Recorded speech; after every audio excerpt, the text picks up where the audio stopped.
Morning, everyone. Welcome to the Citizens Advisory Committee of the San Joaquin Valley Air Pollution Control District, June 4th, 2024. Declare this meeting open. Roll call.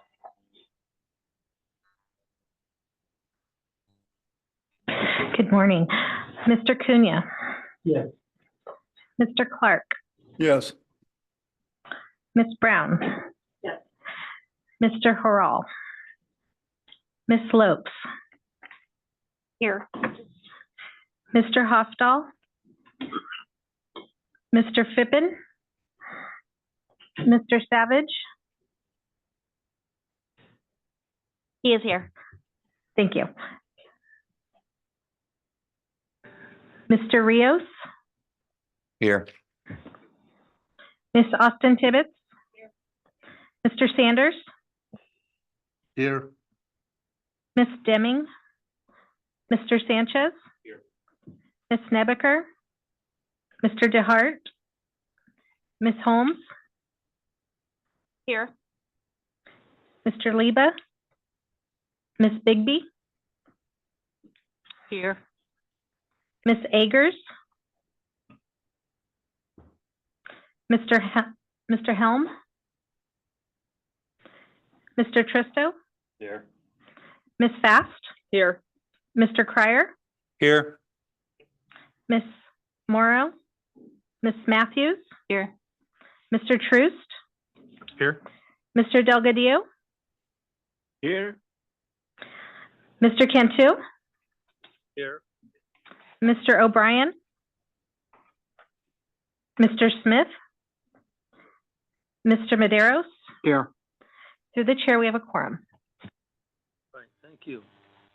Before we get started, there are some important guidelines and general instructions. Please silence your communication devices. I think that's your cell phones. During the meeting, public participants will be placed on mute, unmuted by staff. Audio members of the public will be unmuted once they are recognized to make a public comment. We're now going to have the Pledge of Allegiance. Chris, would you lead us in the Pledge of Allegiance?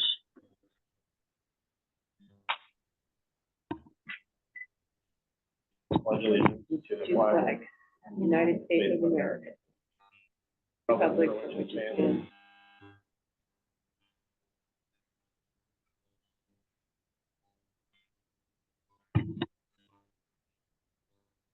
Any questions on the minutes? Bakersfield, any questions on the minutes? Fresno, minutes? Not, but declare them approved as submitted. Mr. Chair, we do have to call for public comments on the minutes. Are there any public comments in Bakersfield on the minutes? No public comment in Bakersfield. Thank you. Are there any public comments in Modesto on the minutes? Nope. No public comments in Modesto. Thank you. Are there any members of the public in Fresno that would like to comment on the May minutes? Seeing none, and there are none online. Thank you, Mr. Chair. Thank you.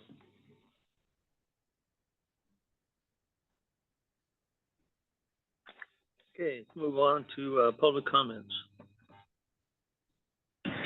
Are there any public comments in Modesto? No public comments in Modesto. Thank you. Any public comments in Bakersfield? No public comment in Bakersfield. Thank you. Are there any members of the public in Fresno that would like to comment at this time? Seeing none, and then online.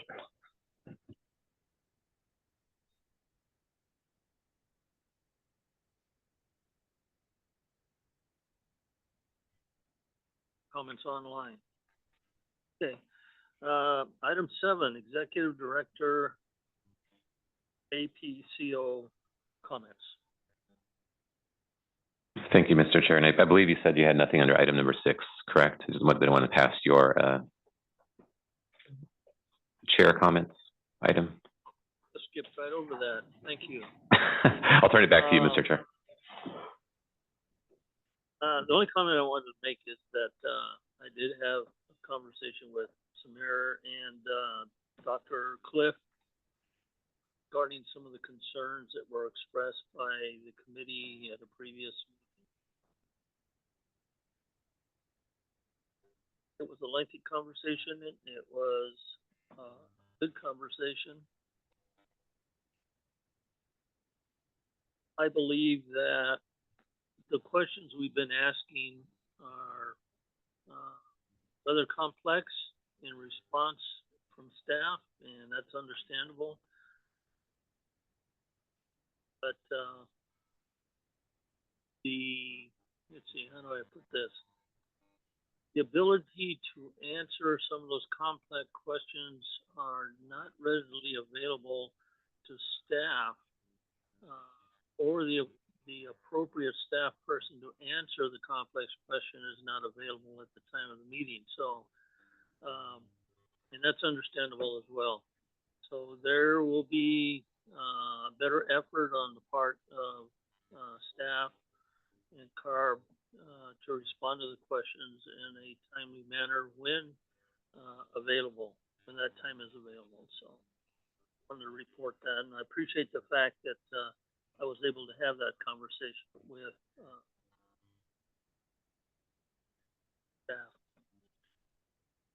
Okay, Samir. Thank you, Mr. Chair. Yeah, just on that same note, wanted to also add a bit to that discussion. You know, from my perspective, district staff perspective, we did have a productive meeting, I thought, with, I appreciate the chair, you know, for being willing to take the time to meet with Dr.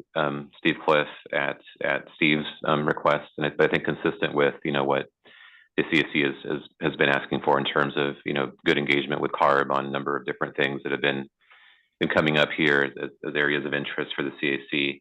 Out of that meeting, I felt like there was a strong commitment on the part of CARB, you know, to continue working with the CAC, providing updates as you see here on the agenda, but also returning as needed with agenda items where you could do deeper dives on some of these issues and have the right folks, you know, be here at the meeting to help engage on those issues, and not only when things are already adopted and on the implementation phase, but also as things are also being developed, and there are a number of things that are being developed at the state level. So it was, I thought, a productive discussion. Again, I just want to thank the chair for taking the time to support that discussion, and also Dr. Cliff for reaching out as well. Just one other thing I wanted to mention. Probably noticed that we're off to potentially an early wildfire season in the state. I think fortunately for now, at least, some of the early fires that erupted have sort of been contained, and you know, there were some smoke impacts and a lot of conversations happening with the Coral fire up north near Tracy. That's basically been contained at this point. I think it hit about 14,168 acres, so not just about, but exactly. So that I think is 90% contained right now. I just wanted to remind the CAC that we do have a comprehensive, what we call wildfire prevention and response strategy here, where we do try to communicate with the public about what's happening, connect the public with resources. There's a multifaceted strategy, especially when we're seeing smoke impacts. A lot of outreach that's done on various tools that are available to the public with respect to how to get air quality information, whether it's our app or the Fire and Smoke app that EPA puts out there. There are some resources out there. We partner with, and even more so with public health officers throughout the valley, the 8 county health agencies, to see if there's ways that we can have some collaborative efforts on outreach again to residents about what's happening. The schools are a big part of this, you know, making sure the schools are aware of we have the Healthier Living Schools program, where they do rely on us pretty heavily to get access to information as they think about, for example, outdoor events. Now we're going into the summer, so those dynamics are definitely, you know, evolve, whether it's schools in session or whether, you know, schools out of session. And then we do have some grants available too, and I wanted to also note, kind of within those grants, that we worked with local agencies and local nonprofits to establish clean air centers throughout the valley. And by the way, all this information that I'm mentioning is all available in one page, and I'll give you the URL or the link for that, because you can actually access all this different stuff there on that one page. But there are clean air centers that are established throughout the valley. A lot of these are basically at libraries or other publicly accessible facilities where they have commercial air filtration, and just a place where you can, as a resident, maybe get some respite during some of the wildfire smoke episodes that sometimes will happen here. There's the Clean Air Room grant program, which is basically now open and provides free air purifiers to residents. I know you've heard about this program before, but now that we're getting into wildfire season, it's important, again, that you are aware of this information so you can share it with any of your constituents. It's very simple, streamlined application process, and basically, you just indicate some information, and you can qualify through income or location, basically in a disadvantaged community, and you get a free purifier mailed to your house. So it's very, very, very cool and very high demand program. We also work very closely with our land managers on evaluating what's happening with these different fires. There's also prescribed burning activities. So basically these planned fires to try to provide for reduce wildfire incidents, by basically trying to reduce some of the fuels buildup that's in our wildlands. So we interact very closely with them. We just had what we call the cooperators meeting recently with them to strategize for the upcoming season. We're daily actually interacting with both local, or not just both, but local, state, and federal agencies, and other partners are part of that effort. So that completes my update, Mr. Chair. I just wanted to kind of note some of the things that are happening on the wildfire front as we head into, well, hopefully it's not a major wildfire season, but you all know here that sometimes that can happen. So hopefully it doesn't happen, but it may. So we'll see how this goes, and I'll keep you all posted on that as it develops here into the summer. Happy to take any questions. Questions? Questions? Samir, how can I spread this good news to our constituents? We have 2 people here from Merced. Oh, we have 3. What I can do is I'll do is I'll send a brief email to the CAC members that has maybe one paragraph about wildfire prevention and response. Just kind of saying, hey, there's wildfire season maybe here. Here's some resources and some information, and then I'll have a link to that page I was telling you about. And that way, if you wanted to share that information with anybody that may be interested, feel free to just forward that along to whoever may be interested. Thank you. Thank you. Mr. Chair? Yes. Yeah, thank Go you. This is Manuel Cunha. Samir, between your discussion and the chair with Dr. Cliff, was there a discussion about how under their item that CARB has a spot, like in this case, number item 8, is always on our agenda by Laura Carr doing a presentation. The item that is of the biggest hit for this state and for our trade agreements between Mexico and Canada is a big issue. Has Dr. Cliff thought about having a person qualified, as I use the word qualified, knowledgeable, to have on our agenda for this coming season, if I would call this coming season, between now and November, on the truck and bus clean fleet rule, on all of the mandates, the requirements, because many of our rural communities don't have access to Wi-Fi and other things.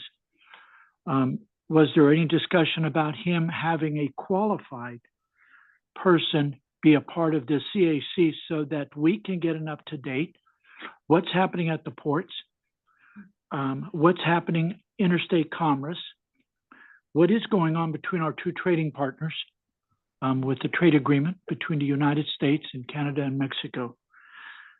Was there anything about having that person be a regular person on their agenda at every CAC meeting? do you know if that discussion, because everybody's retired at ARB, it looks like, and we have new folks, which is great, but every time you call, that person cannot speak on the issue. So I'll stop there. Thank you. Mr. Chair, I can provide a response. I wanted to defer, see if you wanted to weigh in first before I jumped in, just knowing that you were at the meeting as well. I'll make some comments after yours. Yeah, so thank you, Mr. Chair. Yeah, so basically, we talked at a bit higher level than that, but definitely what I heard from Dr. Cliff was a commitment to be at this meeting and to definitely agendize topics that are of interest to the CAC. And so I think what you're saying, Manuel, is that you're interested in having a focused discussion, say on advanced clean fleets. I don't know if there's a couple of other related regulatory kind of implementation issues that may be a part of that as well. So I think it's so you know, as we talk about these issues with the CAC, if there's consensus or if there's strong enough interest from the CAC to have an item on that, because you know, he was there at the last meeting, and there is some follow-up potentially, I think, coming out of that meeting. We also didn't hit on one rule that there just wasn't enough time to cover the second regulation during that meeting.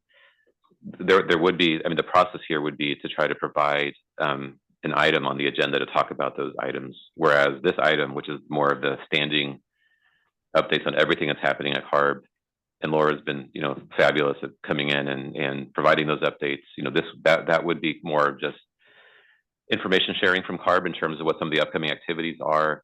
And if there's focused discussions to be had, we'd agendize those items so that we make sure we have the right people here to speak to those issues. And there are a variety of different people depending on the issue that, you know, maybe before the CAC.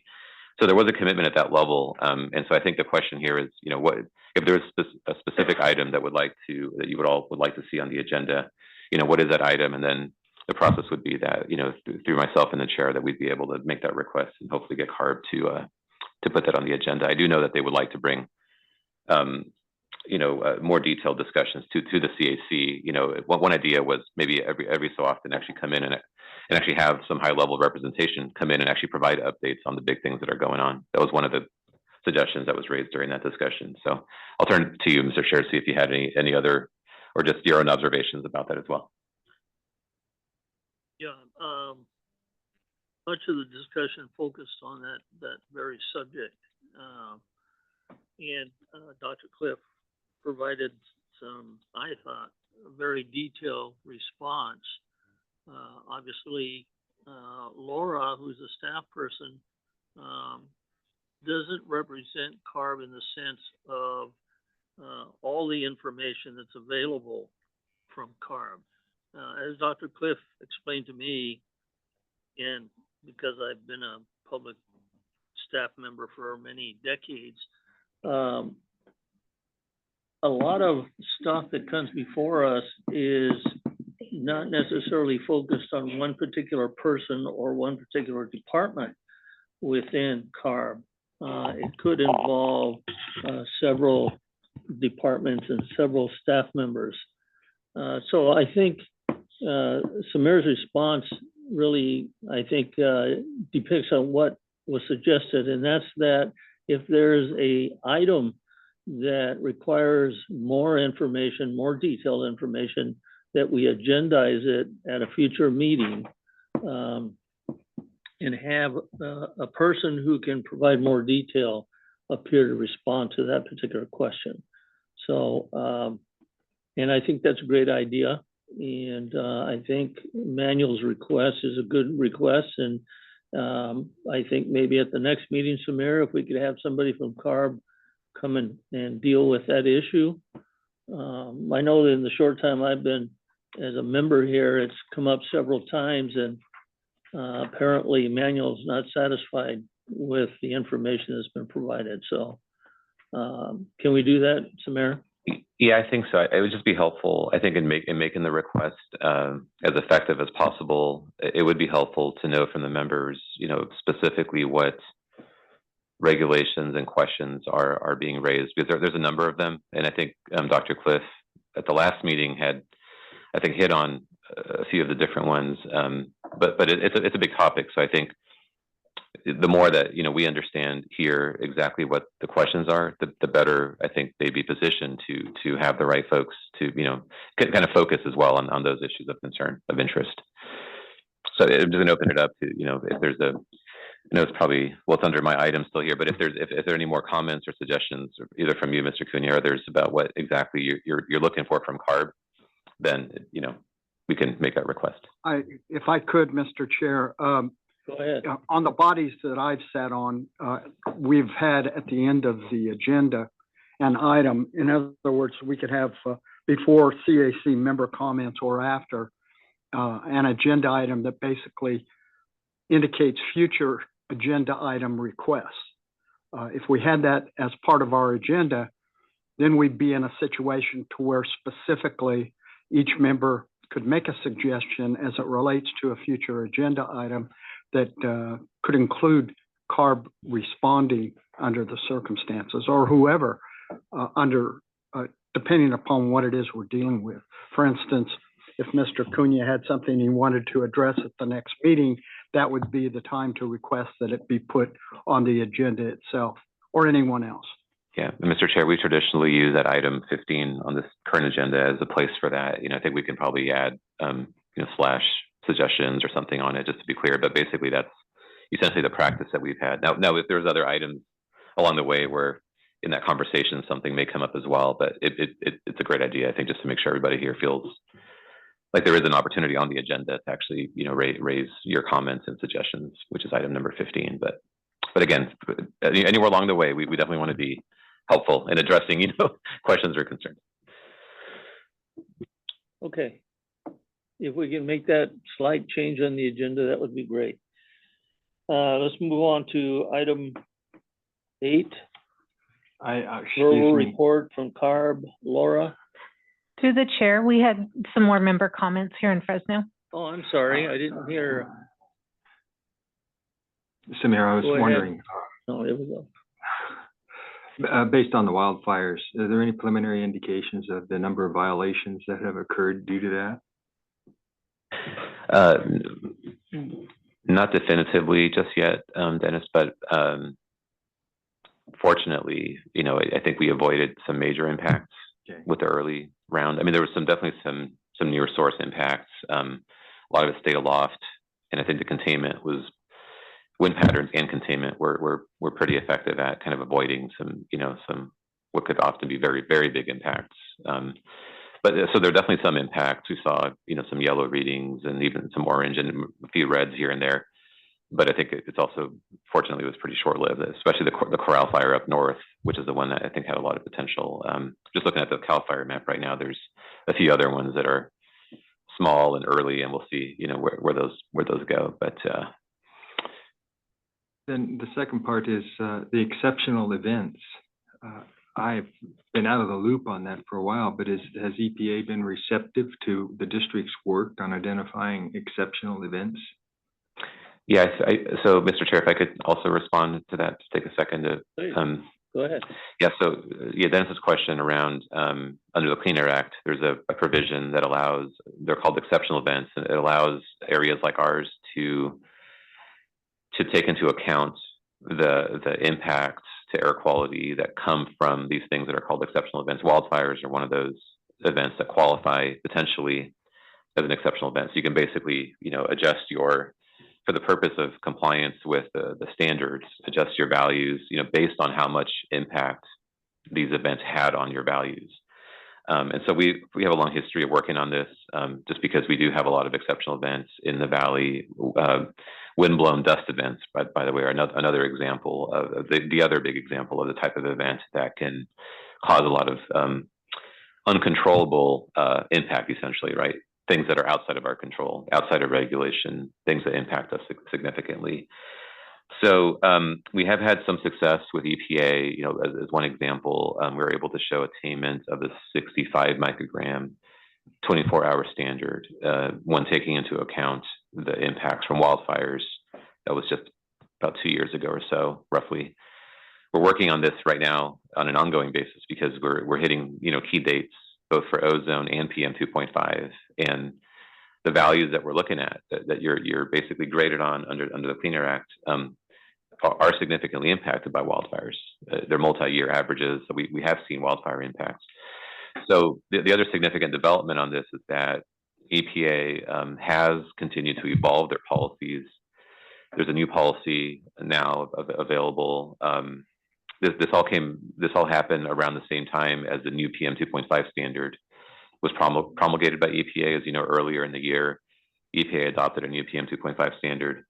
As part of essentially adopting that standard, given the importance of wildfires in impacting regions and our ability to meet the standard, and just given how strict the new standard is, you know, and at the urging actually of many areas, including ours, that we take a really close look at this, just because of the mismanagement of the forests, the increasing impacts that we're seeing, you know, with extreme heat and other, you know, other related issues, that it was very important for these policies to be examined very closely. And so we're looking at those. We're kind of operating under those right now, not just us, but you've seen this has become a big deal on the East Coast, for example, where Canadian wildfires really woke up, I think, big parts of the country that weren't traditionally dealing with a lot of the same types of issues that we've been dealing with here for a long time. So there's been a lot of, I would say, attention now placed on nationally on how to deal with these types of issues. But I mean, the real question that that you've asked here is, where is it really, right, with EPA? And I think time will tell. I think we're going to be working our way through these issues over the next couple of years, and we'll, as we talk about our planning needs and where we are with these different attainment plans that we adopt, a lot of their success, or a lot of the sort of their ability to respond is going to depend a lot on these new policies, and whether or not regions like ours and many throughout the country are actually going to be able to take these fires into account. So we're definitely engaging quite a bit with other states and others, trying to understand, basically how under the new guidance, how do we, ultimately take these into account. Thank you. You're welcome. That was just the answer I needed to hear. Appreciate it. And CAR, by the way, is a big partner in that as well. That there's a lot of statewide efforts in looking at this as well. Any other comments? Yes. Yes. Samir, this fire that I think I'm going to probably try to repeat the question that he asked is, do you know if there's any an arsonist involved in this fire that has been publicized? The short answer is I don't know at this point. I know that there's been some, I don't know if rumor is the right word, but basically some indications perhaps that there's been some level of that, but I don't have any more to report other than probably what you've seen in the media. North, I think here in Madera County, there was some talk about that as well. So we'll keep a close eye on that. Okay, thank you. Any more comments? Okay, let's move on to CARB, Laura.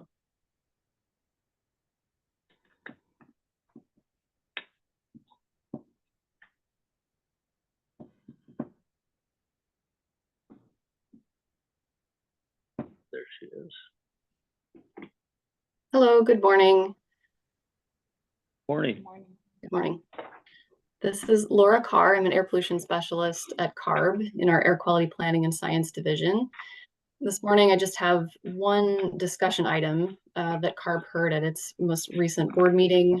So just very briefly, that was the proposed amendments to the Advanced Clean Trucks Regulation and the Zero Emission Powertrain Certification Test Procedure. So for this item, the board heard staff's proposed amendments to the Advanced Clean Trucks Regulation, as well as to the Zero Emission Powertrain Certification Test Procedure. And there were stakeholder comments that the board heard, and the board directed staff to address those comments and to bring the proposed amendments back to the board at a future meeting. So that's all I have for the update item, a very quick item this morning. And just to add to the process discussion that was taking place just a moment ago, as the chair and Samir mentioned, CARB is of course committed to collaborating moving forward to be responsive to any CAC comments. So if there are speaker requests that happen during the meeting, I of course hear those during the meeting and I note them down for follow-up. I will say having the request in writing is also very helpful. I know that worked really well with the latest request, and Dr. Cliff was able to come present the last meeting just to formalize the request and make sure that all of the details of the request are clear so that CARB can respond appropriately and get the correct staff before the CAC. So my email address is always available for that process as well. So I just wanted to offer that and make that point. Thank you. Thank you, Laura. Any comments, Chris? It is now. Okay. Good morning, Laura. This is Chris Savage. Not related to what you updated on, but I just had a general question for you. Do you have any updates for us on where CARB staff is with the SB 253 GHG reporting requirements? I don't personally have an update on that. That's something I can note down and have follow-up on. Is that something that I can provide directly, or is that an item that there's interest to bring before the CAC group? I can't speak to anybody else, but it might be best if you could just send an update to board staff and they can just send it to everybody because there may be interest. I don't know. Certainly. Yep, I can do that. Thank you. Okay, thanks, Laura. Any comments in Bakersfield? In Modesto? I'm sorry, Fresno?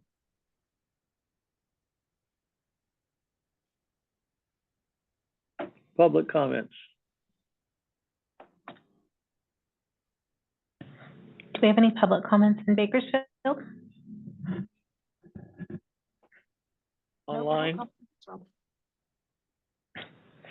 Thank you. Are there any public comments in Modesto in person? No public comments in Modesto. Thank you. Do we have any members of the public in Fresno that would like to comment? I'm seeing none in person in Fresno and none online. Okay, thank you. Let's move on to item number 9, update on attainment plans and rules. All right, thank you, Mr. Chair, members of the committee. I'm John Klassen, Director of Air Quality Science and Planning, here to give you a few updates on our planning work and rulemaking work. Firstly, on the planning side, just wanted to give you a couple of updates of some things that have been happening the past few weeks. Firstly, I wanted to give you an update on the 1997 annual PM 2.5 standard. This standard had a deadline at the end of 2023 for attainment for the San Joaquin Valley. However, the year 2023 alone was a very clean year for us, record-breaking for us. We had concentrations below that annual standard across all of our air monitoring sites. So as a result of that, and since we've met all of our plan commitments already for that standard, the Clean Air Act allows us to request a 1-year extension for that standard. And so we've put that request in the CARB. They've submitted their request to EPA. We're asking that we can have 1 additional year to the end of 2024 to meet that standard. So like I mentioned, 2023 was a great year. 2024 has already had a great start to the year, really clean start. So we have a lot of confidence that we're going into a good pathway to finally attain that standard by the end of 2024. EPA has the request and we're awaiting their official action on that. Just a note here on the 2024 PM 2.5 plan that's focused on the 2012 annual PM 2.5 standard of 12 micrograms per meter cubed. We gave you a comprehensive overview of that plan at the last CAC meeting. Just a couple weeks ago, we posted the final version of that plan for a 30-day public review, and that will go to our board for their consideration in a couple of weeks for the June board hearing for their consideration. So that's coming up soon at our June board hearing. And finally, on the rulemaking side, a rule that's under development is Rule 2520, federally mandated operating permits. I know there's an item on the agenda for this CAC meeting that will give you more details of that rule and what that's looking like in the background, so I won't say too much here, but I'll just point you to that item that'll be coming up later on the agenda to give you that background. And that's it for the update. I'd be happy to answer any questions. Any questions, Modesto? Questions in Bakersfield? Questions in Fresno? Excuse me, but the next board meeting, the 2012 plan? Is that what's going to be up for adoption? Yes, at the June 20th governing board meeting. Okay. Yes. Well, I thought it was a good presentation on that plan. I'd ask you, the chair, if there's a need for a recommendation from the Citizens Advisory Committee on that plan, the amendments to that. Do you wish to make a recommendation?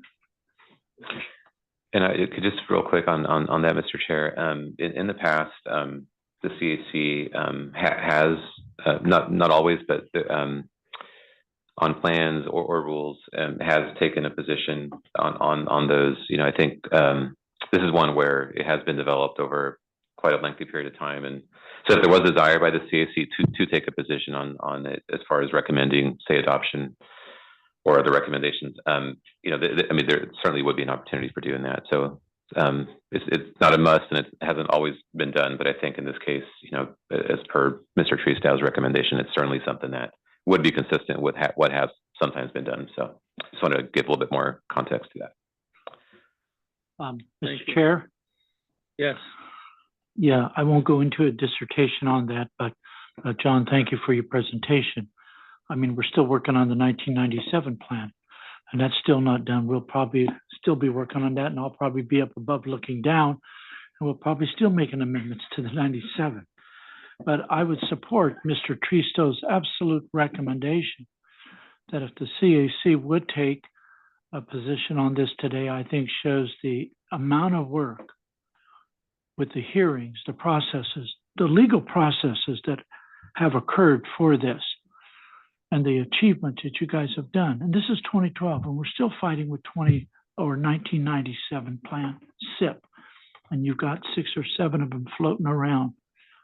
So I would move to support that recommendation of Mr. Treestow, that the CAC would take a position and forward that to the board on the 20th of June.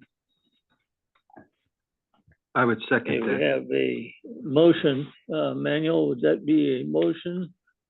Positive motion or a negative motion? No, a positive. If we can, Okay. if we can make it through one SIP in our lifetime, that will be an accomplishment. So it's a Okay, we positive have a motion, motion. positive. Okay, thank you. We have a motion. Is there a second? There was a second by Mr. Treestow.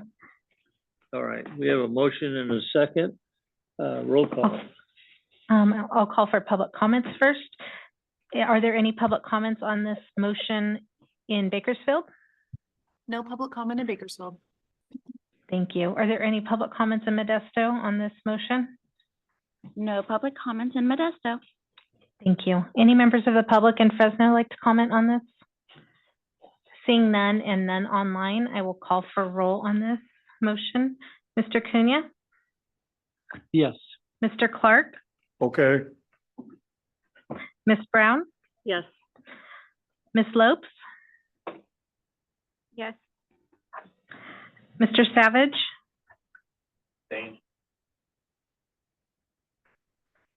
Mr. Rios? Yes. Ms. Austin Tibbetts? Yes. Mr. Sanders? Yes. Mr. Sanchez? Yes. Ms. Holmes? Yes. Ms. Bigby? Yes. Mr. Treestow? Yes. Ms. Fast? Yes. Mr. Cryer? Yes. Ms. Matthews? Yes. Mr. Troost? Yes. Mr. Delgadillo? Yes. Mr. Cantu? Yes. Mr. Maderos? Yes. To the chair, motion passes. Thank you.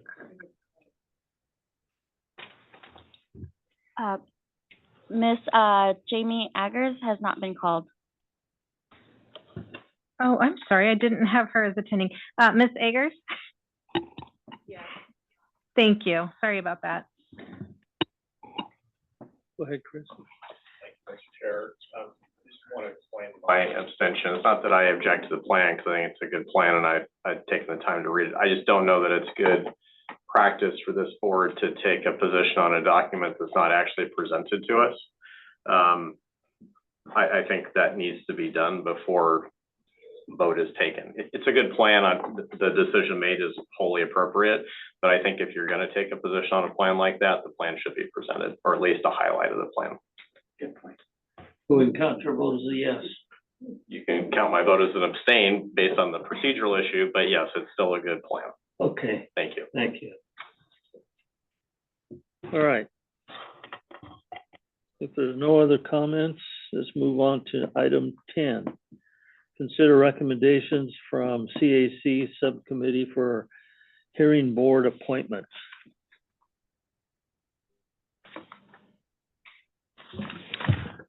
Good morning, Mr. Chair, members of CAC, Morgan Lambert, one of the Deputy Air Pollution Control Officers here at the district. As you'll recall likely from last month's meeting, one of the roles of the CAC that the governing board has put forth is that when we have vacancies on one of our state mandated hearing boards, that the CAC will provide the recommendation to the board on potential applicants to fill those vacancies. And so at the last meeting, an ad hoc subcommittee was created to vet the candidates for the two vacancies that we currently have, an alternate public member and a primary engineering member in our Southern Region Hearing Board. Those interviews with potential with applicants, the potential candidates, have been had, and before you in your packet is the unanimous recommendation of that the ad hoc committee. And so what would potentially need to happen today would be for the CAC, if you so desire, to confirm those recommendations, and then that recommendation would go forth to the governing board at the next meeting in terms of the official recommendation from the CAC on applicants to fill those vacancies. So with that, perhaps I could turn it over to Manuel or one of the other ad hoc committee members if they wanted to share any of their perspectives on the candidates. This Manuel, I would let any of the members of the committee, if they have any comments before we give our recommendation, I would definitely open that up as well as you suggested, Morgan. So I'll take a second to see if there's any of the members of the committee that wish to make comment or thoughts at this time. Through the chair, Dennis Treestow. I had the opportunity to speak with both of the individuals on this recommendation list, and to the entire committee. I think that Noel Penner, as an engineer, displayed great knowledge of the Air District, its rules, regulations, and procedures for the hearing board. Maria Welts was, I took her as the public member that I think we would like to see on a board. She'll raise questions from a public perception, and I got that view from her as I was speaking with her. So I would urge the approval of these candidates for the hearing board membership. Well, Morgan, Mr. Treestill did a great job from the standpoint of the committee, and absolutely I had the same discussions with that, and it's great to have when we're able to talk with people like that, and their interest is solid and genuine, and they come from a wealth of knowledge in different levels, even from the standpoint of the engineer, but Maria especially, even from where she was and grew up, and et cetera, et cetera. So at this time, the committee unanimously made those two recommendations as Mr. Treestow has stated. So I guess what we would say, we would move this forward if it's approved by the board to the full board on the 20th of June, but that would be our recommendation.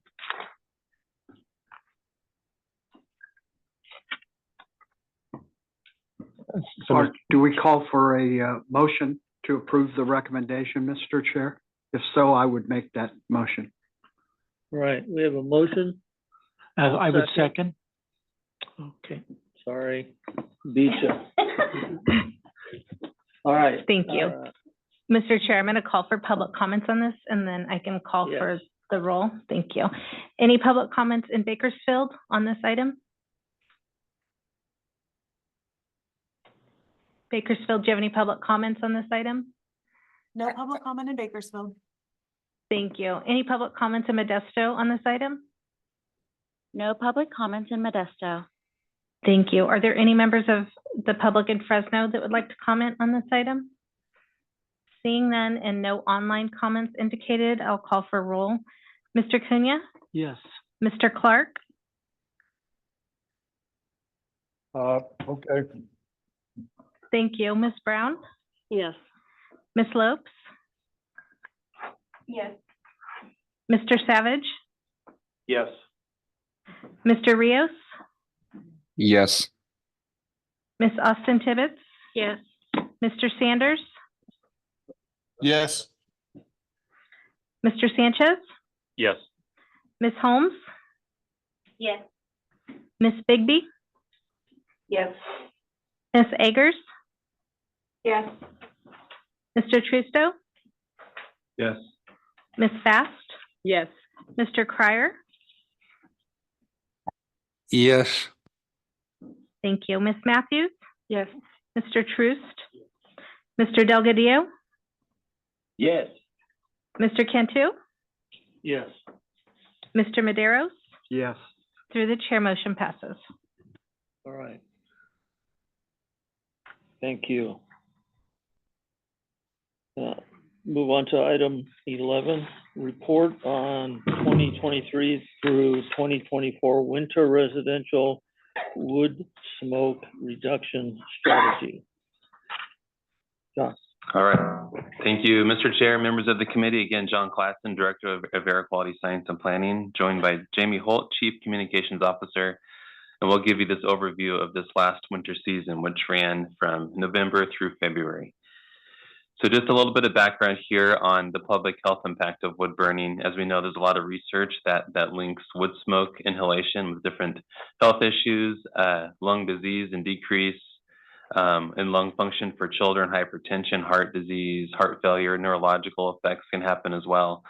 And that image on the right-hand side just shows that the smaller the particles are that you're breathing in, they can get deeper into the lungs, they can enter the bloodstream and cause a lot of health issues. Residential wood burning is one of the largest emission sources during the winter season. So getting those reductions from wood burning are really important for our wintertime air quality. And in addition, during the wintertime, we often have what are called temperature inversions, which can really compress that smoke down near the surface in neighborhoods where it's being emitted, where people are living. So this is a really important program for us. This is also a really cost-effective program in terms of the amount of emissions reductions we get versus the cost of implementing it. We've been doing this for a long time, over the decades, and this has led to us attaining a number of air quality standards along the way that we have a list here. Just some examples. This program has helped us attain the PM10 standard many years ago, set at 150 micrograms per meter cubed. We've attained the 65 microgram standard that Samir mentioned earlier in the meeting. This program has been a big help towards that. We're making significant progress toward meeting that 15 microgram annual standard, and that's the one that we're asking for. That 1 year extension that I mentioned is 1 more year. We're getting really close to meeting that standard. And this program is also helping us make progress towards meeting the other PM 2.5 standards, the 35 microgram 24-hour standard and the 12 microgram annual standard.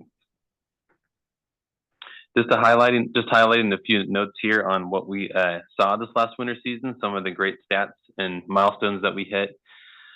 During the 23-24 winter season, we saw record low average concentrations of PM 2.5 across the Valley's counties.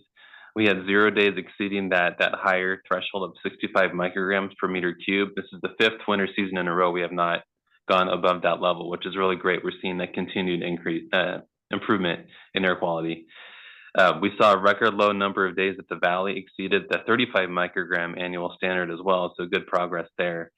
And we wanted to note here too that this was the first time we saw 0 exceedances of that 35 microgram standard for the months of January and February, which is great to see that we've crossed that threshold. About 95% of the days during the winter season across the Valley's counties were meeting the PM 2.5 standard. So it's just the 5% that we have those higher concentrations that we still need to make progress on shaving those down, getting those lower to meet all the PM standards. We saw a lot of good and moderate air quality index days. Those are the green and yellow days. We saw a lot of those during the winter season, which was great to see. Minimal orange and red days. And the speciation analysis, which I'll show in a couple slides, continues to show good progress in reducing some of those key components of particulate matter. This is the fifth winter season that we've implemented this hotspot strategy where we have lower curtailment thresholds for the counties of Madera, Fresno, and Kern.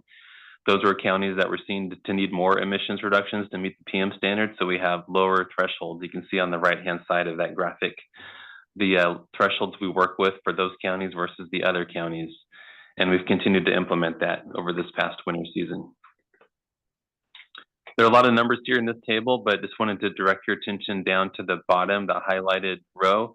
That's this latest winter season, and you can see the number of no burn declarations per county.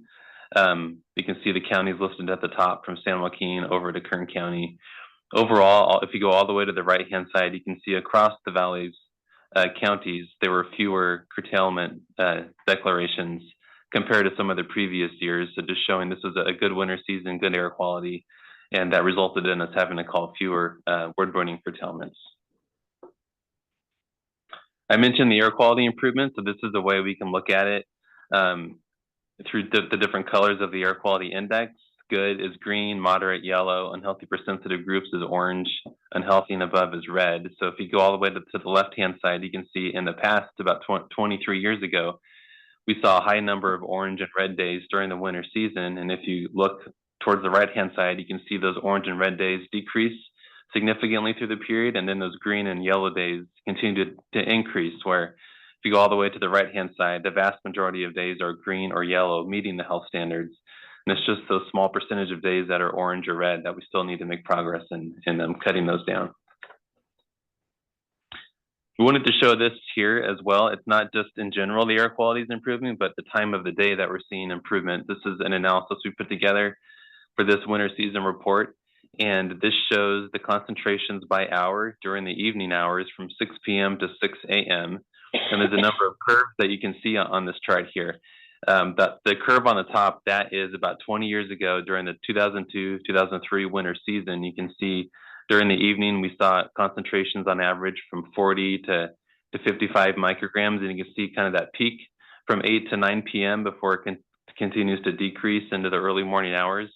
As you go forward in time, you can see that curve kind of continue to come down over time. So we're not seeing those high peaks that we used to in the past, and that peak itself is flattening out. You can see over time that we're not seeing that big signature of wood burning activity during the evening hours, that it's flattening and it's becoming lower. So this was really great to see that over time that evening signature is not as prominent as it used to be. And just a note on the meteorology during the winter season, we often track this compared to past years. In general, the months of November and December were more stable, which means that's more conducive for PM 2.5 to be formed and to be trapped near the surface. So November and December weren't great months for us for dispersion. That's when we had our more challenging air quality. Then January and February were more dispersive, some more storms coming through. So it's kind of a balance between the two of some bad months for dispersion and some good months. And overall, our air quality was still really good, even with those challenging months of November and December. And lastly, before I pass it to Jamie, just a note on the speciation analysis. PM 2.5 is made up of a lot of different components, and it's complex, but two of the big pieces that we track closely are organic carbon and ammonium nitrate. Those make up the two biggest pieces of wintertime PM 2.5. And we track this over time as well, and you can see that over time when we look at the past on the left-hand side of this chart versus the right, you can see both of those components of organic carbon and ammonium nitrate continue to decrease as this program has been implemented and become more stringent over time. And at this point, I'll pass it to Jamie to give us an overview of our outreach and incentive program efforts. Good morning. The success of this program is really built on a multi-pronged strategy. And one of the key elements is the incentive program. Our incentive program allows individuals to swap out, change out their either open hearth fireplace, their old wood burning stove, or their wood burning insert and replace it with a cleaner, more efficient model. In most cases, that's usually a gas device, a gas insert, a gas stove, although we are seeing more people take advantage of the program and replacing their wood burning device with electric heat pumps. The incentive dollars really vary depending on what you're replacing and what you're putting in, but it goes up to as much as $5,000 for those folks who are going from a wood burning device to electric heat pump. So there's an incredible value in it. It also allows people to use their devices more during the year than they would normally otherwise get to with that old wood burning device. In the last calendar year, we issued over 3,000 vouchers totaling over $11 million.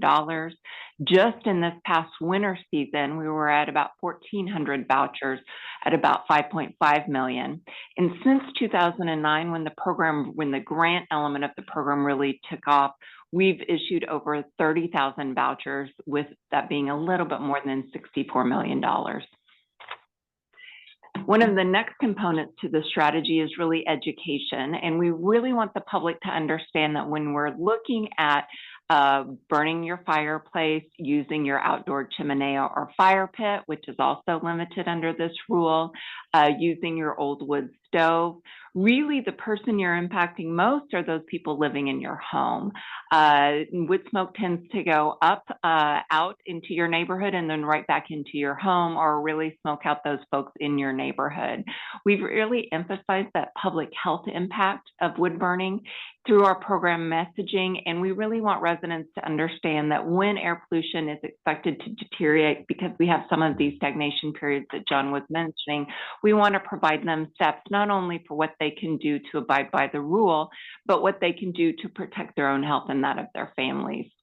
We encourage people to upgrade through our grant program, and then we use a strategic coordination of both our earned, paid, and posted media. That's our social media, our websites. We do have paid advertising to make sure the public's aware of this program. We used to call this program the Check Before You Burn program, but really we're moving away from that just to call it our residential wood smoke reduction program, because we want people to get away from using their basically wood burning device at all. As we look at some of the PM standards that we have to reach, it makes more sense for folks to really do away with all wood burning. As I mentioned, we invest in traditional bilingual advertising on cable TV, network TV, outdoor billboards, streaming services. We do quite a bit of social media. We do search engine marketing and the kind of on-demand streaming services such as Hulu. The search engine marketing allows us, if folks are looking for, let's say, upgrading their fireplace, they'll actually see our grant program, so we can direct that fairly easily. We do have a smartphone application that folks can download that will give them the month or the daily burn status for their county. And then we do multiple press releases, and the burn status is also listed on many of our evening news weather reports. These are the statistics for the last season. We had over 3,400 public inquiries to our 1-800-SMOG info line in both Spanish and English. We had just over 250,000 folks visit our wood smoke reduction webpage. We received nearly 300 direct public complaints for suspected wood burning activities, and total impressions through all of our outreach was about just under 54 million. These are just some examples of our outreach for everything from our TV commercials, which were part of a Believe It campaign, where we were getting folks to see that they really could get a significant amount of money by going into our grant program, social media, billboards, just a whole variety of outreach to get the word out to the public so they can understand that we do have the grant program, that there is the program that regulates when they can use their wood burning device, and understand why it's so important to limit the amount of wood burning that we do. The last part of our strategy is compliance support activities. Our number one goal is really to educate folks about the rule. And when we go out to do enforcement, we want to make sure that we are responding to those complaints that are made. We do this nights and weekends as needed. We spend about 3,500 staff hours on proactive monitoring and complaint response. We issued nearly 500 notices of violation. Those get a $100 penalty, but you can cut that penalty in half if you go to our very exciting district smoke school. Think of it as traffic school. And there are higher penalties for those few repeat offenders. I will tell you, for most folks, once they get educated on the importance of this rule, it really is something that they take to heart, and many then even look at possibilities of upgrading their devices. We utilize low light image technology that really allows us to see smoke coming out of a chimney or out of a backyard with there being a chimney or a fire pit. We don't go on private property. We don't knock on doors. And all of this is really a part of increasing public awareness, support, and compliance with the rule. Looking ahead, we have a new public opinion survey. We do a public opinion survey every several years, and we'll be updating that, hopefully looking to launch that in this next wood burning season to see kind of where we are with the public's attitudes towards wood burning. We work closely with our community organizations to make sure that they're receiving the education that we're putting out regard to residential wood smoke. We're looking to further outreach to promote the heat pumps and other zero emission technology, especially in light of new federal funding opportunities and challenges. These include electrical costs, home limitations, equity issues. We want to make sure that everyone has the ability to have some of this new technology in their home.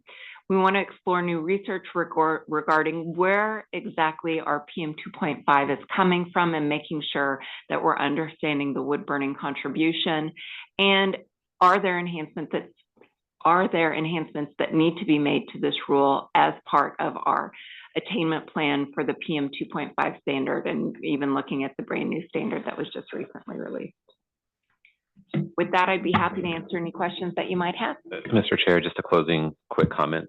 Wanted to, for context again, remind the CAC that this has been a standing item for quite some time on the CAC agenda, and the reason for it is, well, it's a couple of reasons. One of them is that it's a pretty big strategy in the Valley. It's one of the big contributors to the PM concentrations, but also has been one of the biggest sources of emissions reductions that we've been able to get over the years as we keep working with our residents to reduce wood burning. As we've developed this strategy all along the way, the CAC has every year has looked at this. There are going to be some regulatory discussions coming up, so it's really a flag. Also, we'll be sharing that information with the CAC, but also between the opinion survey, the outreach on the grant programs, and just the ongoing input from the CAC. This is an ever-evolving strategy. And I wanted to note that the equity issues are increasingly an area of concern for us as we look at some of the heat pump technology, the funding, the mandates that are in front of us with the new PM standard. As we think about transitioning away, say, from wood burning, one of the things that we're very concerned about and that we want to keep a really close eye on is making sure that residents do have an ability to transition away, and that we're basically not being overbearing on residents that may not be able to deal with that transition. So there are provisions within, for example, our rule for rural communities, foothill communities, and others, that the prohibitions actually don't apply in those areas. For example, it's really urban focused and where you have access to natural gas. So it's really important to understand it's a multifaceted strategy that's got different balancing factors that are going on, and it's just an important topic for the CAC, and you've often provided a lot of input on where we go from here, kind of thing. So just want to give you a little more context as well as to the purpose of the item, and if you have any feedback either now or you're going to see some of these items coming back to the CAC as well as they get developed over time, whether it's the grants or the regulatory approach or other parts of it. You'll hear more in the future about it as well. So I'll turn it back to you, Mr. Chair, and CAC members. We're happy to take any questions or comments. Any comments in Modesto? First. Thank you for a very nice presentation, but now I'm going to see if I can get away with this. I'm going to apply for a grant to give me an electric home heater. But once I get the grant, I said, no, I don't think so. I think I'll buy it and I'll sell the heater to someone else. Can I get away with it? That's a test. The answer is no. Never mind, I'm not going to buy it. Good idea.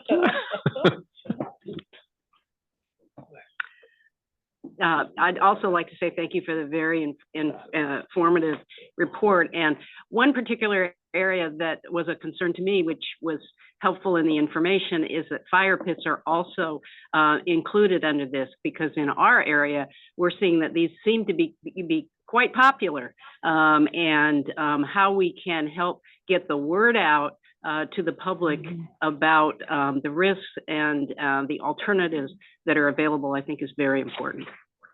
Thank you. All right. Chris?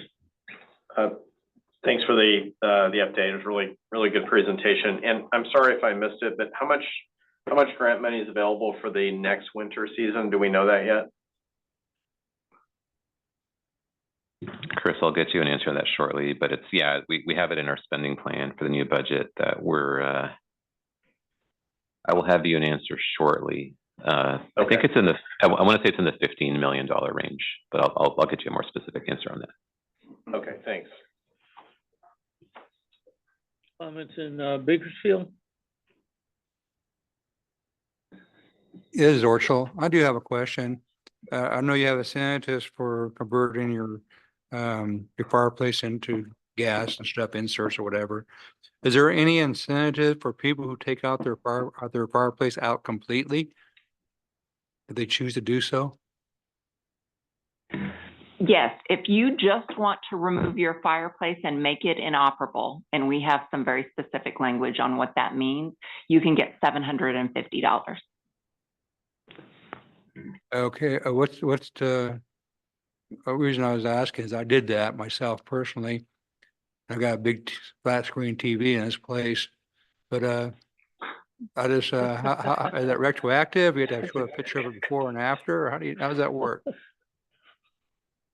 Yeah, basically the way it works is you do have to have the voucher in hand ahead of the what we call the project, right? So whether it's that or whether it's buying an insert, it's not a rebate program. It's a grant program. So basically you have to get approved up front, and so in the case of somebody who's either already done an insert or in this case done the permanent what do you call it? There's a term that we use, permanent disabling of the device. You wouldn't qualify unless you had an approved voucher up front.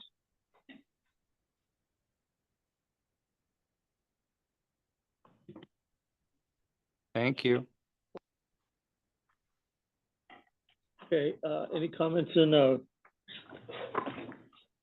President? Yes, Mr. Chairman, I have a comment. A couple, maybe John or in the document, if I remember the discussion of all of this from day one when we started with the fireplace.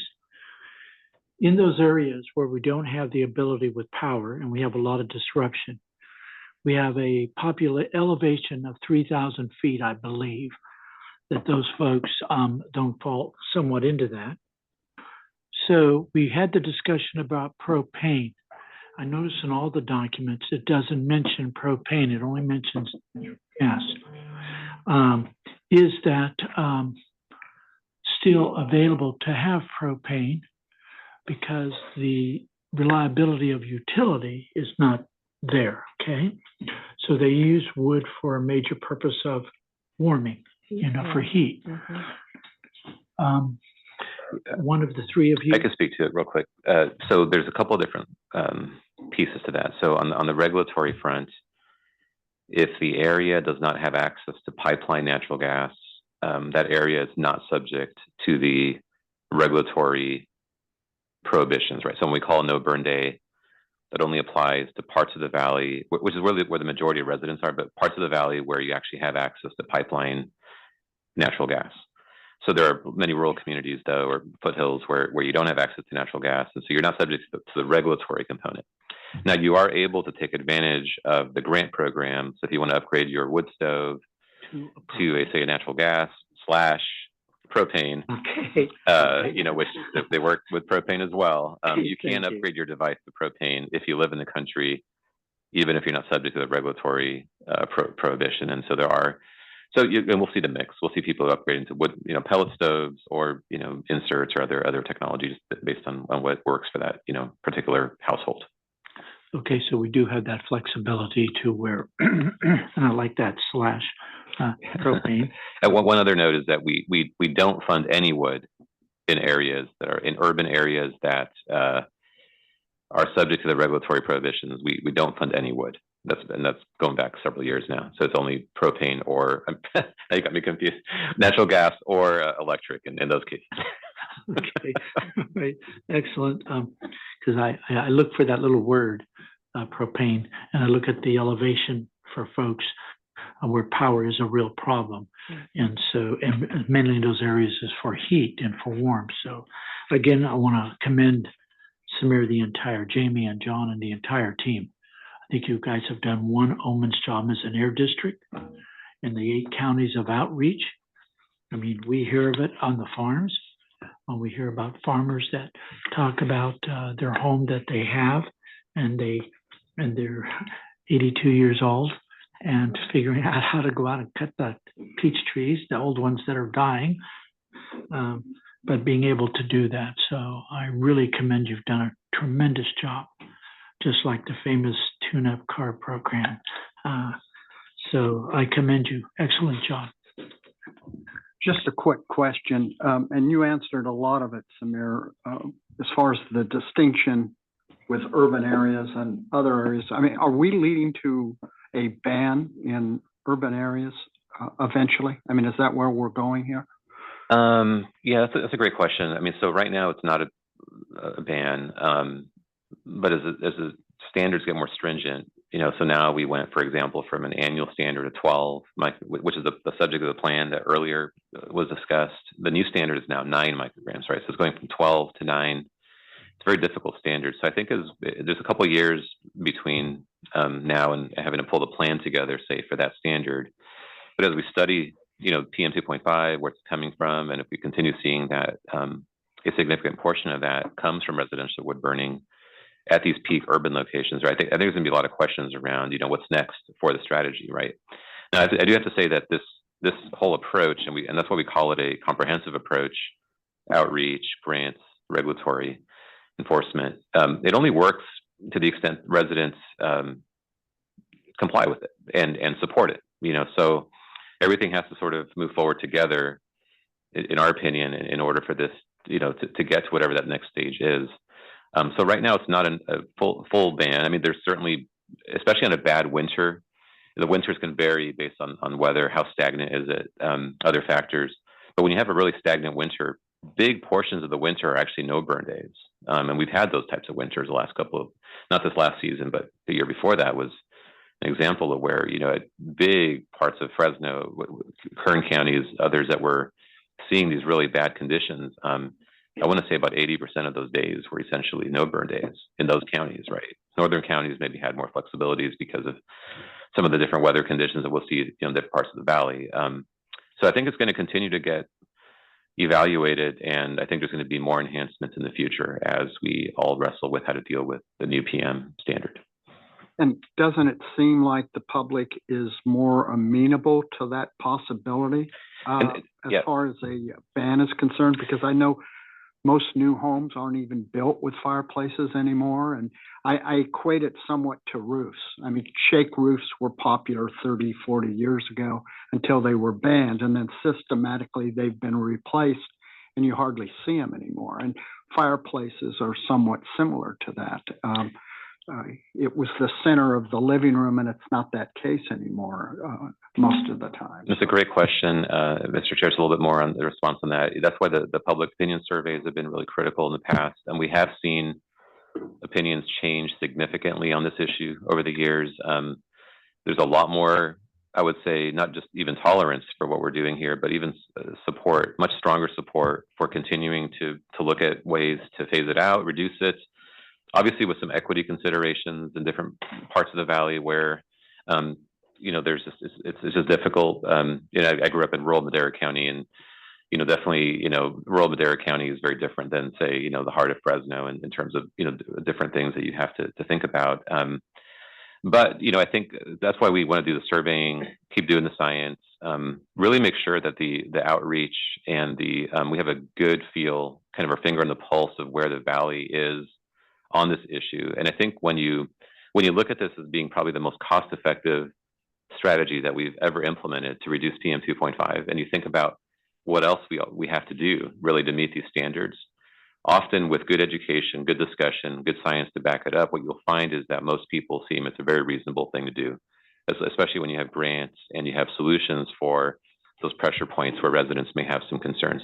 So it is something that continues to evolve in that direction, but we do have to do it in a very, every one of these facets, I think, has to be looked at very carefully along the way. I would think one of the things that would have to be looked at and considered would be that disadvantaged or poor communities would be disproportionately affected by this, right? Especially with the cost of electricity and gas. Absolutely, absolutely. Well, through the chair, this is a phenomenal report, and the work done by the district is phenomenal. I was taking a look at the decrease in evening PM 2.5 concentrations, and just to highlight that for the CAC membership, the significant decreases across the board, but especially in the early morning hours where we have the propensity to have the inversion layers, to get this type of reduction when the inversion layer is predominant in this time is, I won't say it's unbelievable because the data is right here, but I think that's great. A information request that I have, and it goes partially to the exposure exhibited by disadvantaged communities, is I'm aware that there's population exposure data. Do we have data on that for these various areas where the exposure and the health risk, if it's elevated or not, for disadvantaged communities? Or I think that's a very complex question. I think we can maybe have to think on that a bit, and we could do a deeper dive into exactly what you mean by that. But what we do have is, first we have the air monitoring network, yes, which is very extensive.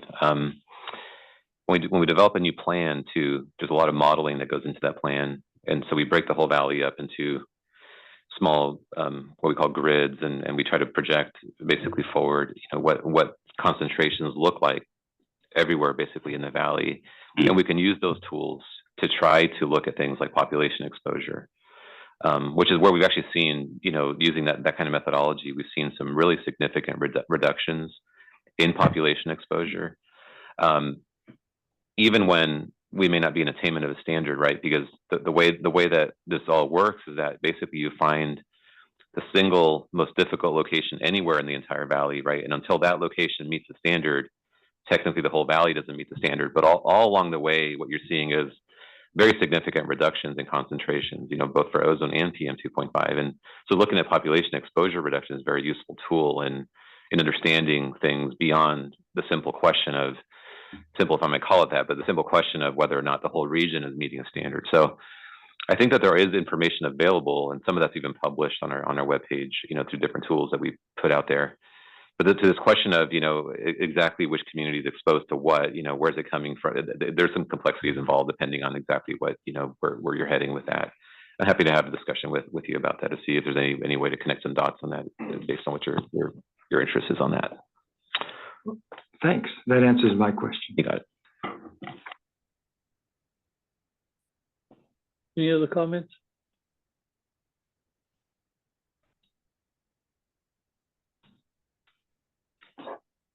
No? Okay. Do we need public comments as well? Not on this item, only on Okay. items we're calling a vote for. All right, thank you. Item 12, update on proposed amendments to District Rule 2520. Brian? Morning, Mr. Chair and members of the committee. I'm Brian Clements, Permit Services Director, and I'll be going over these proposed amendments to Rule 2520, federally mandated operating permits, otherwise known as our Title V permitting rule. First, a little background on Title V. Title V comes from the Clean Air Act, which is the comprehensive federal law that regulates air emissions from stationary and mobile sources. It requires major sources of air pollutants and certain other sources to obtain a Title V permit and operate in compliance with that permit, which are, and the requirements are codified in the CFR, Code of Federal Regulations, 40 CFR Parts 70 and 71. Part 70 is applicable to state authorities, local authorities like the Valley Air District, and tribal permitting authorities. And then Part 71 is applicable when EPA is the permitting authority. So the district's approved Title V program, or Part 70 program, is contained in our Rule 2520. And permits issued under this Rule 2520 are referred to as Title V permits. So the reason, diving into the rule amendment, the reason the rule is being modified is to remove the emergency affirmative defense provisions. These provisions state that an emergency arising from unforeseeable events and can constitute an affirmative defense for non-compliance with technology-based limits. The removal of these provisions come from a court case that concluded that these provisions exceed EPA's statutory authority. And since then, EPA has removed those provisions in numerous programs and regulations. And then in July of last year, EPA removed the emergency affirmative defense provisions from their Title V operating permit program regulations, which became effective in August of 2023. And then local permitting authorities like the Air District must submit program revisions to the EPA to remove these Title V emergency affirmative defense provisions by August 21st, 2024, a year after the effective date of EPA's rulemaking. So the actual amendments that we're proposing here are to remove that section as directed by the EPA, section 13.4 in the rule. And that is to ensure that the rule now conforms with EPA's operating permit regulations in light of that recent action.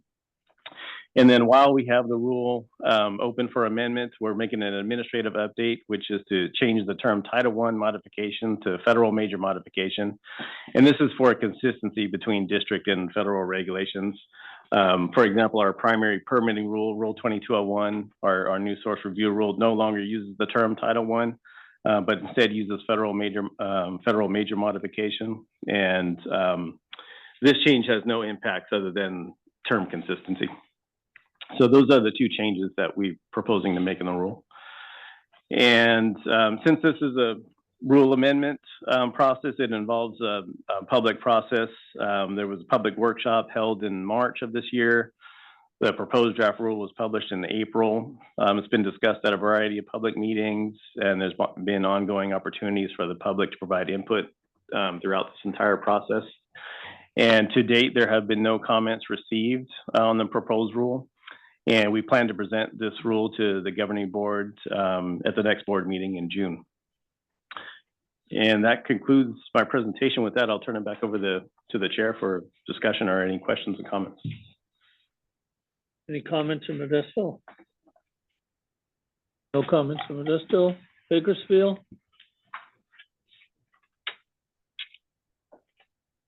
Comments in Fresno? Through the chair, I have a comment. Has the district done any analysis about potential effects on regulated sources here in the valley with this rule change? To our understanding, these emergency affirmative defense provisions haven't been used. So we think moving forward, we think there'll be little or no effect on regulated sources. Can you give an example of what an emergency affirmative defense may cover? Is that like earthquakes or something? Yeah, anything out of the control of the operator, such as a natural disaster, maybe something that puts control equipment offline, and there's excess emissions based on that. Okay. Yeah. Are there any other remedies for I know this is off topic a bit, for a regulated source if they have an emergency and they go out of compliance and they're no longer able to use the affirmative defense? Yeah, the district has a process. So in addition to to this regulation, the district has its own set of breakdown and emergency provision rules that have always needed to be complied with. In fact, one of the stipulations of using the current existing Rule 2520 emergency provisions is the source needs to comply with all district rules and regulations, which includes breakdown procedures. Well, my understanding of this is it's mandated by the federal EPA, and to keep all of our sources in compliance, this rule needs to be passed. So I recognize that, and thank you for the explanation of what remedies regulated sources will have after this is implemented. I don't have any other questions. You've answered my questions to the fullest. Mr. Chair, through following up with Dennis's discussion, Samir or any of you folks, have you implemented the emergency provision, or has it been used during the earthquake of Los Angeles, say at that time and point, or when we have had extreme conditions such as floods or earthquakes, even on the west side, and damage has occurred, or to facilities? Has there ever been a use of this to where we've had various emergencies out of our control that have impacted businesses? The flooding has definitely caused, when we do have bad flooding, it has caused problems for businesses and operations. Even when the floods have created to where it has destroyed poultry facilities and or dairy facilities. And I don't agree with Title V at all. I think we've been fighting that since 1991, 92, under equivalency. I think all of our rules, it's just a way to grab money by the feds and for EPA to be involved. So I don't agree with Title V at all, because all of your rules go beyond what Title V in some cases does. But my concern, or question, not concern, is under these provisions, are we under using the exceptional events issue for fires, etc., that you can subtract that from your mandates? Has there been anything done with the emergency provisions of under the conditions that we've had over the past years, from the earthquakes of Los Angeles, or even the west side, or even the floods that we've had in the 2007 time or 1997? Floods that have really caused havoc for businesses that are permitted. Any comment or does this? Yeah, to our understanding, these provisions haven't been used at all by any Title V facilities. As you alluded to, so Title V, the purpose of it is to add monitoring, record keeping, and reporting requirements to permits, especially for states and districts that don't have requirements like that. In general, in most cases, district rules are more stringent than federal requirements for all those topics. So we think this rulemaking doesn't have much of an effect on any permits or sources moving forward. All district rules have monitoring, record keeping, and reporting requirements. We have emergency and breakdown procedure related rules. So in general, our district rules cover the situation. Super, thank you. Okay, if there's no further discussion, let's move on to item 13. AB 617 implementation updates. Stephanie.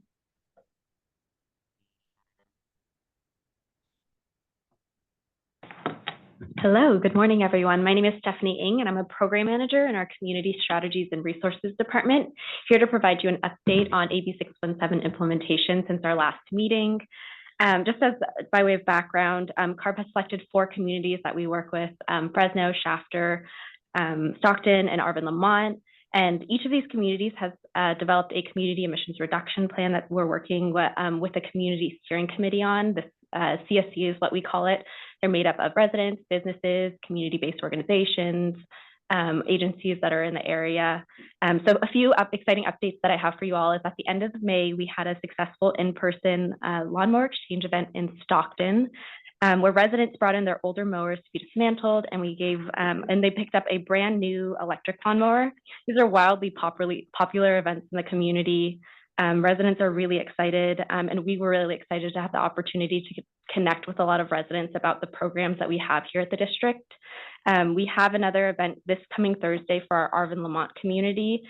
All 200 mowers that we have available for the event are reserved, so we're really looking forward to it and hoping to stay cool. As you all might know, the weather's a little warm, but we have lots of things prepared to keep staff cool. So we're really looking forward to the event.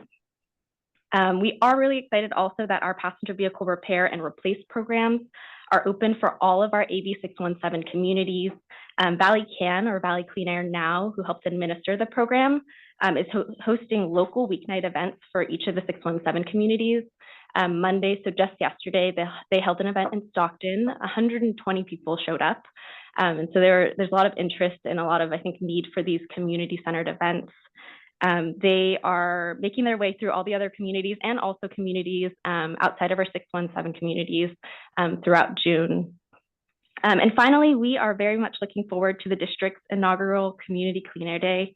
I believe you all have heard updates about it, but just as a reminder, the goal of this day is to bring together communities really all across the valley to collaborate with one another, learn stories from each other, and really find ways to bring opportunities and resources to our communities most in need. So again, this event is happening in downtown Fresno on Saturday, June 22nd. And those are all the updates that I have from the district. And unfortunately, CARB was unable to make it today due to a training that their team is in. So they'll be providing updates through the clerk via email. With that, I'm happy to take any questions. Stephanie, this is Ben Cantu, the chair. I have a question. On the lawnmowers that program, is that open to residents and or commercial? Thanks for that question. We have two separate programs. We do have a program that's geared towards residents, and then we also have a commercial program, our zero emission lawn equipment program. Okay. And the one in Stockton was residents? Correct. That one was geared towards residents, kind of changing out their, the mower that you might have in your own homes.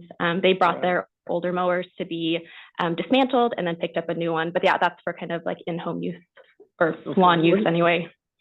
And what's the difference between the residential and the commercial program? The commercial program, we're thinking about big pieces of equipment, ones that businesses might use. So kind of big pieces like ride-on mowers. So things that are more of kind of the commercial grade. Whereas, the pieces that we're thinking about at home, much smaller scale use for, again, kind of your lawn at home. Okay. Thank you. Just want to add that, so the commercial grade equipment is substantially, as you would imagine, like the price points start going up and they last longer and there's extra battery packs and things like that. So there's some extra considerations for the commercial side. Okay. Any questions, Modesto? Through the chair. Questions in Bakersfield? Through the chair, it's Les Clark. On the program, my question is that I received a notification of an updated community air protection incentive guidelines. And it's over 200 pages of information or requirements or discussion. And my concern is that we first started out with this program, we had the ability to, through a workshop or whatever, to discuss some of the issues that the Air Resources Board had in their plan. And I'm not aware of any public meeting that afforded us that opportunity. There's over 200 pages in this updated document that I would be interested in finding out what the Air District interpretation is, as well as CARB. Unfortunately, they're not here. This is a CARB, bringing it back down to the district. So I'm concerned about that. And I think your prior discussion as far as putting something on the agenda prior to, this would be one of those that I would not want to spend a whole lot of time on, but I would certainly want to touch base because the intent of this and from some people is not just lawnmowers. It's more than that. It's to get it potentially involved in the permitting process. And the program itself has expanded from 2 or 3 blocks to parts of the county. It's become a big program on its own. So I think for us to say, well, that's just a good program about lawnmowers, that's not true. So I'd be interested in hear the response from, the San Joaquin Valley folks, and then I could wait until CARB shows up next time. But that's something of concern, and I think for you people that are representing your communities, this is something you need to be aware of. So those are my comments. Thank you. Through the chair, this is Jessica Olson, if I can answer Yes. Les's question. Thank you. Jessica Olson, I'm the Director of Community Strategies and Resources. Les was just speaking about the Community Air Protection Funding Guidelines or CAP funding guidelines. I know that Brian Moore, who's typically here throughout the past really about a year, talked about sort of the iteration that CARB went through to amend those guidelines and add just additional types of measures that can be funded with the state funding, which is what we call the CAP funding that comes down for this program for incentives. I believe throughout all that process, he did mention a handful of the workshops that they held to discuss the draft and then the final versions of these guidelines. I'll just also mention that the district has been, to your point, certainly closely monitoring, and we were very involved in the update to the guidelines, which really just expands the types of measures like low dust harvesters and alternatives to agricultural burning. Those things used to not be allowed to be funded through this program. And so it really allows us to expand the types of funding into the types of communities that we've been working with, and really understanding the needs in the respective sort of rural versus urban communities that we work with, was really an opportunity for us to make the funding go a little bit further. Though to your point, Les, we will definitely make sure that we touch base with with Brian Moore, the representative from CARB, just to see if there can be maybe a more expanded discussion from them. I can't speak for CARB on that process and what is really contained in those guidelines. All right, thank you. If there's no further discussion, let's move on to item 14. Outreach and Communications Report. Jamie.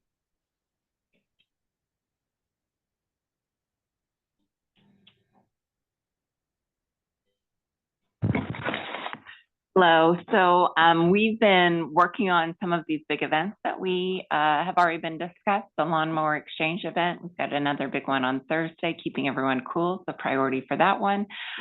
We also are kind of wrapping up what's been a very busy few months with everything from Air Quality Awareness Week to Earth Day to Bike to Work Month, which we just wrapped up in May. We've been out at a lot of events, and thank you to any of you who happen to stop by our booth and say hello to us. We have just published the English version of our annual report to the community. The Spanish version is close to being in office. Once we have both, we'll make sure that everyone gets a copy sent to them of both the English and Spanish version. The English version is online, and Spanish will be following very shortly. It's a great overview of all the progress. We had a really good year last year, and it talks about a lot of our grant programs, a lot of air quality improvement. It has a lot of really nice graphics and messages within it with photos from the valley. So it's an easy way for the public to kind of get a snapshot of all the great things that we do around here. As you all know, because I think it came out of either a board meeting or this meeting, we also have a mention of the work that the CAC and the EJAG does. I think maybe that was the chair's suggestion when we presented this to the governing board, actually, now that I think about it.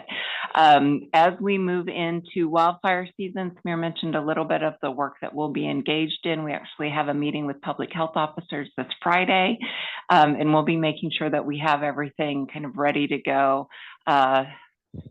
which it's so early, but ready to go for when the bulk of wildfire season hits. And with that, I'll open it up to any questions. Any questions of Jamie? Mr. Chair, excuse me, Go this ahead. is Manuel. Jamie, excellent book. I think Simmer, you guys in the team, I think did a lot of pictures, a lot of things in there rather than a lot of words. You do have graphics of all types of great things. Love pictures. Right? Yeah, the pictures are just incredible. And some of us look a little older than what you really did. So next time you have to do a little better job on that. So that maybe a little makeup or something to help. So, you know, would be a very, because it's too glossy. But again, well done again for your team and everybody putting those together, and the different things that we do with your public relations department is really super. And when you have the Spanish version, I do know that I would like to get that out. Number two, Samir, I don't know if you folks, I would absolutely send that to our entire Valley delegation of congressional people. And I would absolutely would like to forward, or we will send a copy to the Secretary of Agriculture so that he can see the relationship of what team partnershiping is about and how we can reduce and do great things to clean up our air, to help our rural communities especially. But I think this document, you couldn't beat it. Pictures are a lot of words there, and but I think it needs to go to our delegation because of the importance you do there, and it is a good document. I just can't say I wish I could say something about CARB in that relationship. I think that may be a document that would have to use a truck to haul it. Samir. No, Mr. Chair, I just wanted to know, I mean, I actually keep one on my table because I actually refer to it on a pretty frequent basis. It's a really good document. I'd encourage all the CAC members to read through it. I think it's a great source of information, and shout out to the Jamie and her team. It's an award-winning report now. There was a Valley-wide public relations society of Central California that provided an award actually for the report itself. So I think it's actually on the title of the report. And I look at this report as a reflection of the Valley's work, right? And so I just, you know, we talk about it with pride because of the pride that we have and what the Valley continues to try to do when it comes to cleaning up the air in an effective way, you know, using sound science, common sense, and the values that we have here. So accolades, Jamie, for the entire team and all of you. I don't know how else to say it, but you guys, or gals and guys, have done a tremendous job. And Samir, you're right. And whatever we can do to support that award, you let us know. But again, many thank yous for that. Any other comments? Okay. Item 15, CAC member comments. Let's start in Bakersfield. Anybody in Bakersfield?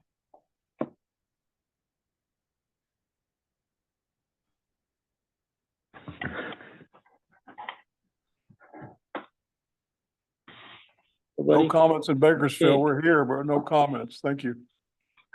Okay. Anybody in Fresno? I'm going to turn it to my colleague first, Mr. Chairman, Mr. Treestill, to go. I was going to make a request that in the August meeting, if we could have a brief presentation or even some information before the meeting on regional haze.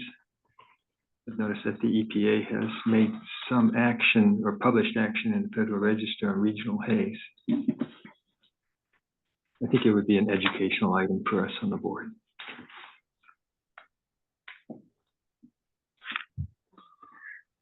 Anybody else? Yes, this is the process in which Samir and Mr.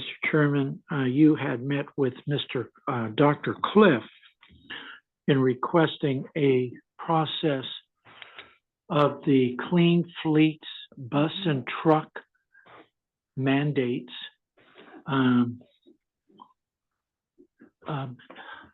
That we have a presentation, and by August, I'm maybe two parts. If we run into a series of problems of movement of goods in this valley in June and July and August, I think it's unprofessional to tell us to call a 1-800 number and talk to a person when we have a disaster, which we cannot get our DMV tags because they're tied in with the other 800,000 truckers that are trying to register, do a smog check, and pay $30. I think this issue warrants a person that would have the ability to where anybody from the CAC or even from the districts had an issue, they came to them, they would be able to immediately go to this person's and be able to try to figure out the problem. Case in point, last week, a grower had a 1,000-mile truck in the program of ARB. They can only drive 1,000 miles a year. Specifically uses the truck to haul fruit from the farm to the packing house on a public road, a county road. We haven't figured how to drive throughout the farms on the dirt roads. When called DMV, there was a hold on that farmer's 1,000-mile DMV tag. The hold was ARB, Truck Division, Clean Fleets Division. When they called, they were number 2,700 on the queue. So the farmer's going to have to figure out how the fruit is going to wait. This week it's 105 degrees on Thursday and Friday, Saturday maybe. So we're going to go out to the orchard. We're going to tell the fruit to hold on until I get ARB to release the hold, but there is no reason for the hold, I guess, because of the complexity of the problem. But this is no joke, and this is a serious issue. And last week we had one. During our annual meeting, we had last Thursday in a work session, 5 growers complain of the same problem. Called DMV, they have a hold, the hold is at ARB. Again, the 1,000-mile truck permit. So when you call the 800 number, I think we're calling out of the country because the person has no idea. They'll take your name and number and your vehicle number, and that's it. Our fruit is not going to wait for some person to call back and say you're number 1,000 or 11,000 because you got 800,000 other truckers signed on to the mess. So this issue has to be addressed, and we have to have a standing agenda item on this if we're going to worry about the movement of goods, products.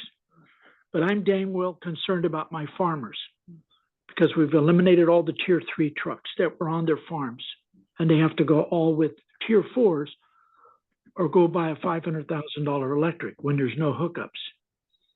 So, Okay, Mr. Chairman, Daniel. this is a big issue. So I don't know where you want to go with this, but this was my opportunity. Apparently, I'm told that I can talk about this, was during the members' comment. So now I'm making a request of you, the chair of this committee.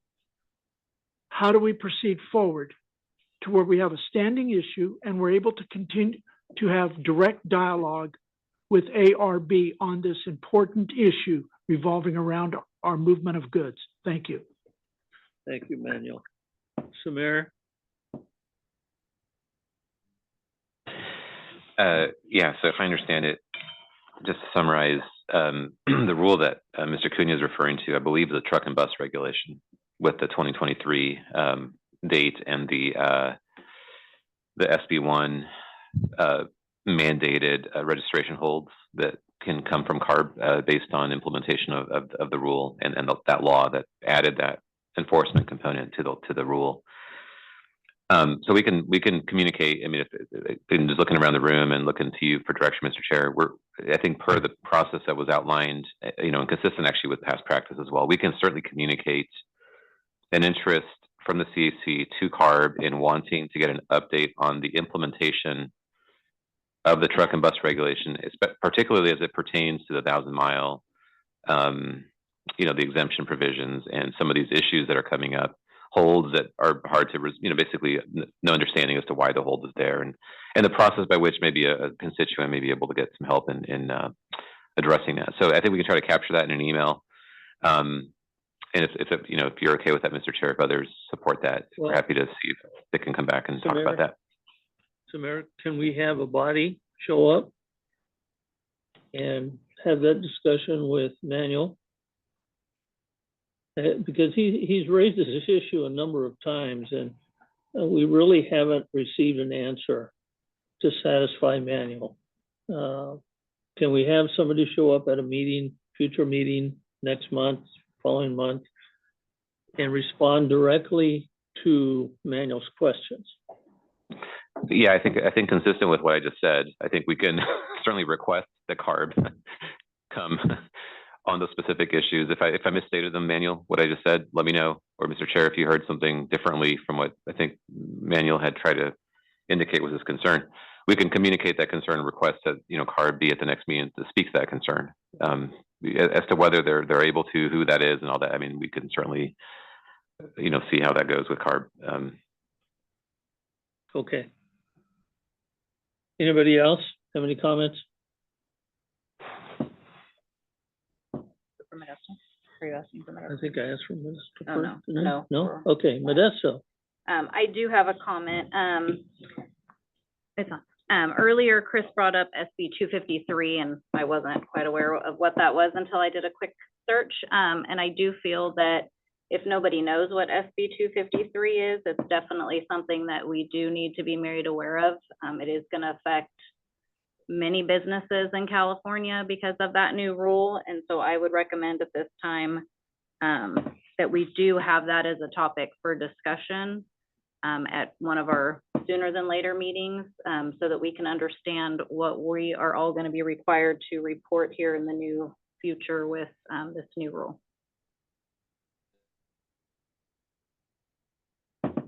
Mr. Chair, just to make sure I capture. Yeah, thank you. Sorry, I didn't mean to get ahead either. Just reading your mind.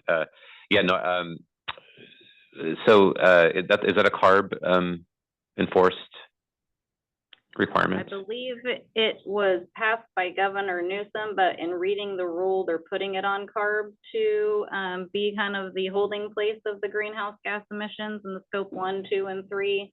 And it pulls in all private businesses. Obviously, you have to have a certain threshold, but most of us in farming could easily hit that threshold, whereas federally, only private companies report and they don't get into scope 3. I think they only get into scope 1 and 2. So this is something that is future, but needs to be addressed. And I believe it also pulls in anybody doing business in California that meets that amount would have to report these things, where federally they wouldn't be required to. Okay, thank you for that. So we're certainly happy to, I mean, again, per CAC direction, request that CARB perhaps come in and provide an update on where they are with implementation of SB 253. That's okay with you all. Yeah, and Samir, I'm sorry, just to supplement what Denise said and Wyatt, CARB has an obligation to have their implementing regulations in place.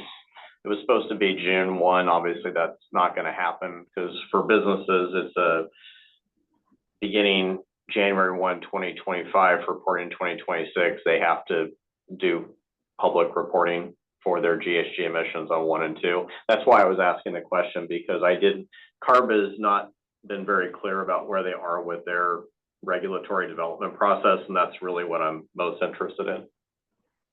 Appreciate that clarification. And one thing I want to note, Emmanuel, to your point, and because I think we're still trying to figure out the exact best way to put some of these priority issues out, to work with CARB on them. Laura did offer, she provided some clarification as well, that in addition to this item on the bottom of the agenda, I think during the CARB update, it sounded like Laura was also willing to take back, specific requests like these. So I think maybe in future meetings, we can probably also, raise these issues. This is my suggestion, but raise these issues during the CARB update item. And that way, if Laura through CARB can perhaps, make sure all the questions are answered in that moment. She also suggested in writing. So I think we'll definitely try to capture what I'm hearing from the CAC in writing as well. But you're all more than welcome individually also to try to capture your specific concerns in writing so that we don't miss any questions that you may have, but I think based on today's meeting, those are two that I'm hearing so far that we need to follow up with, and we'll work with the chair to get those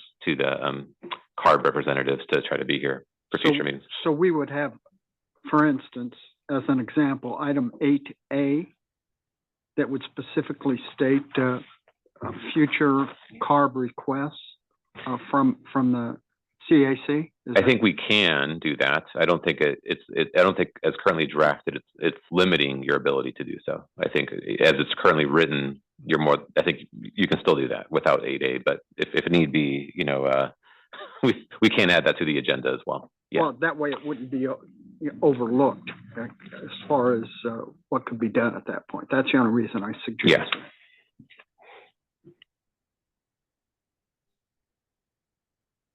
Any further discussion from anybody? If not, I do have a question or a comment. Is there a written procedure for the CAC for raising motions and voting on a particular subject? The mayor? Well, it's the bylaws point to I think Robert's rules, and it is a Brown Act body, and so basically between those two things, it's essentially what governs. So for example, you can't take action on items that are not on the agenda. I mean, so there are Brown Act requirements that would apply, and every year or so we do actually go through those requirements. We do refresher items and training on that, and I don't know exactly when that's coming up, but we're more than happy to look at that and give you an update, Mr. Chair, on when we can go through some of that again with the CAC. So does the Brown Act apply to us? It does, yes. It does, okay. Yes. And what was the other one? Robert's rules. Robert's rules of order. Do we get to pick one or the other, or both? Well, yeah, some of it's got to do with form and process, right? And then there are some legal kind of guardrails, if you will, through the Brown Act. I mean, there are definitely things you can and can't do under the Brown Act, and then Robert's rules kind of fill in the blank or fill in the gaps in terms of just trying to explain sort of how the two might work together. And you know this better than I do, having served in public service for many years. But basically, yeah. But the Brown Act is ultimately the legal framework, that the CAC has to operate under. I think that's what I was getting at, because Robert's rules don't work as well when it comes to public type meetings. So, okay, that answers my question. Anything else? I think we're done. Thank you all very much. Item 6, sorry, through the chair, item 16. Yes. Volunteers to Thank you. present report during governing board meeting. Who's going to do that? Any volunteers? If you can't, Mr. Chairman, I'll be happy to do it. Do you really want to do that, Manuel? Oh. It's already all done. You just have to read what they write for you, so we're safe. You're safe too. You're safe, Chairman. I won't go outside the box. I just want to make sure we don't get into a war here or something. Manuel, would you do that for us? I'd be very happy to, sir. All Under right. those guidelines, Thank you. yes. Thank you. Thank you. Thank you. All right. Meeting adjourned.